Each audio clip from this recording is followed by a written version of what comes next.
Jangan lupa subscribe di YouTube channel Metro TV News dan juga nyalakan notifikasinya. Menteri Pertahanan Prabowo Subianto mengajari Wali Kota Solo Gibran Rakabuming Raka naik kuda di Hambalang, Bogor, Jawa Barat. Sebelumnya, Prabowo menerima kunjungan Ketua Umum PKB Muhaimin Iskandar atau yang akrab disapa Cak Imin di kediamannya di Jalan Kertanegara, Kebayoran Baru, Jakarta Selatan.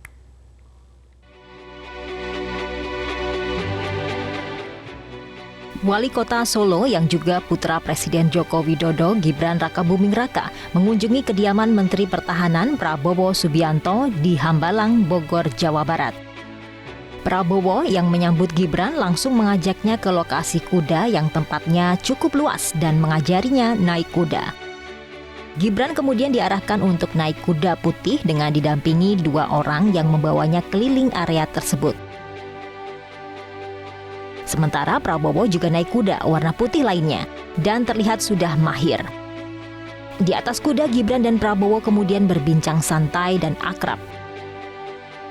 Gibran mengaku kunjungannya ke Hambalang tersebut atas undangan Prabowo waktu bertemu di pernikahan Bibi Gibran di Solo beberapa waktu lalu. Sebelum mengajari Gibran naik kuda, Prabowo Subianto yang merupakan Ketua Umum Partai Gerindra tersebut menerima kunjungan Ketua Umum PKB Muhaimin Iskandar atau yang akrab disapa Cak Imin di kediamannya di Jalan Kertanegara, Kebayoran Baru, Jakarta Selatan. Prabowo menyebut pertemuan tersebut merupakan upaya untuk membangun kerjasama antara kedua partai jelang pelaksanaan pemilihan umum serentak tahun 2024.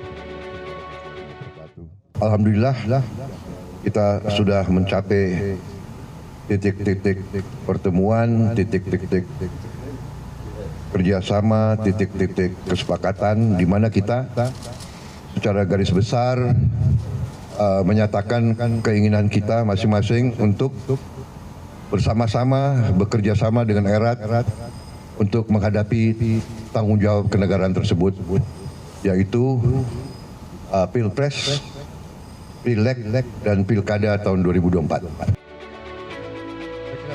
Sementara itu, Cak Imin mengatakan pertemuan ini semakin menguatkan kerjasama antara Gerindra dan PKB. Cak Imin menyebut PKB dan Gerindra memiliki visi misi yang sama sehingga terbentuk kerjasama yang baik. Alhamdulillah malam hari ini semakin menguat kerjasama itu dan sampai pada kesimpulan apa yang disampaikan oleh Pak Prabowo bahwa PKB dan Gerindra siap bekerja sama secara utuh menyeluruh menjelang dan menyiapkan Pilpres, Pileg dan Pilkada di 2024. Dan kita PKB dan Gerindra isi dan tujuan perjuangannya sama untuk NKRI yang lebih maju, adil dan sejahtera. Cak Imin berharap kerjasama PKB dengan Gerindra bisa dilanjutkan bersama partai politik lainnya sehingga terbentuk koalisi yang besar. Sejauh ini selain koalisi Indonesia Bersatu yang diikuti Partai Golkar, PAN, dan P3, juga ada cikal bakal koalisi Semut Merah yang diinisiasi PKB dan PKS. Namun belum memenuhi syarat presidential threshold. Tim Liputan, Metro TV. Untuk mengetahui lebih lanjut langkah politik Prabowo Subianto yang menemui sejumlah tokoh politik nasional akan kita bahas bersama analis politik Ahmad Hoirul Umam. Selamat sore Mas Umam.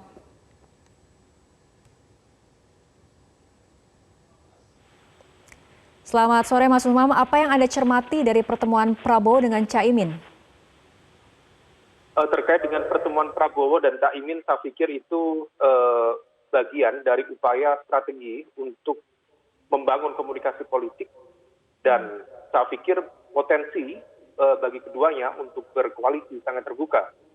Memang ada basis perbedaan cara pandang, visi kebangsaan yang tercermin dari Pilpres 2019, tetapi pada level 2024 potensi bersatunya cukup memungkinkan. Dua-duanya sangat ingin untuk maju di level Pilpres, baik itu Capres maupun Cawapres. Tentu Cak Imin selalu mendeklarasikan diri sebagai capres. Tetapi kalau sudah proses negosiasi, proses komunikasi, bisa saja kemudian level capres diturunkan menjadi cawapres. Di saat yang sama, kita juga memahami bahwa bersatu kalau misal Gerindra dengan PKB, maka itu sudah cukup menutup parliamentary threshold, presidential threshold 20%. Artinya, kalau misal berdua kemudian maju, itu sudah cukup untuk memenuhi syarat tersebut. Dan kalau misal kita lihat gelagat yang muncul belakangan ini, ada kecenderungan resistensi politik antara Caimin sebagai simbol kepemimpinan PKB dengan misalnya Pak Zulkifli Hasan misalnya sebagai Ketua Umum PAN yang saat ini berada di Koalisi Indonesia Bersatu. Artinya potensi PKB untuk bergabung dengan KIB relatif menjadi agak kecil. Nah, maka kemudian hal itu bisa dibaca kalau misal kemudian potensi KIB tidak masuk di sana, maka bersatunya misalnya Gerindra dengan PKB dengan menghadirkan Prabowo Caimin misalnya, meskipun ada perbedaan cukup mendasar, tetapi kalkulasi politik memungkinkan keduanya untuk bersatu menuju 2024. Artinya pertemuan ini juga merupakan respon dari terbentuknya Koalisi Indonesia Bersatu, Mas? Saya pikir ya, karena bagaimanapun juga kita menduga bahwa ada situasi di mana kemudian Pak Prabowo sendiri juga cukup dilematis menghadapi Koalisi Indonesia Bersatu. Artinya kemarin saya mengistilahkan misalnya Pak Prabowo sejauh ini masih seperti layangan putus. Layangan putus dalam arti dengan PDIP misalnya masih seperti cinta bertepuk sebelah tangan. Dengan KIB relatif tidak begitu diperhitungkan misalnya. Kemarin Nasdem sendiri memunculkan 3 capres yang diajukan juga tidak ada nama Pak Prabowo meskipun Pak Prabowo telah bertemu dengan Pak Surya Paloh. Maka langkah yang cukup visible salah satunya adalah dengan PKB. Kalau misalnya dengan PKS saya pikir tentu masih memungkinkan meskipun ada catatan panjang dan PKS tentu akan berpikir 2 kali misalnya setelah ada catatan 2014, 2019 plus posisi wakil gubernur DKI yang diharapkan bisa diperoleh oleh PKS tetapi ternyata tidak diperoleh itu. Jadi saya pikir ini adalah respon rasional atas dinamika politik, salah satunya adalah terkait dengan KIB. Baik, Mas Umam, jika kemudian Anda tadi katakan PKB dan Gerindra sudah memenuhi presidensial threshold, apakah artinya dalam waktu dekat kita akan mendengar adanya kemungkinan terbentuk koalisi baru? Mengenai timingnya, mengenai momentumnya, tentu mereka berdua dari PKB dan juga Gerindra yang akan menentukan apakah dalam waktu dekat atau nanti.